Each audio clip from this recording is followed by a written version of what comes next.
Já, ég kaupi álfinn hjá S.A. og fyrir mig það engin spurning því alkoholismi fjölskyldusjúkdómur og það engin fjölskylda á Íslandi ósnortin af þessum sjúkdómi.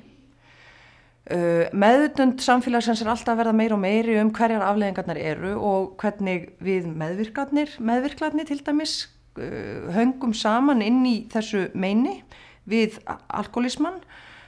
Það sem mér mest hugleiki í dag samt sem áður að einhvern veginn að stíga fyrr inn í afleiðingarnar og geta fyrr gripið börnin áður en þau verða fullorðið fólk og verða sjálf foreldrar og byrja að fá löngun til þess að öðlast andlegan þroska eða vera hæfar í manneskjur.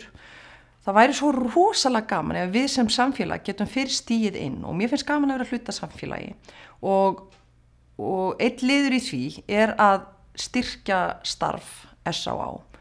sem að snertir eins og ég segi alla Íslendinga.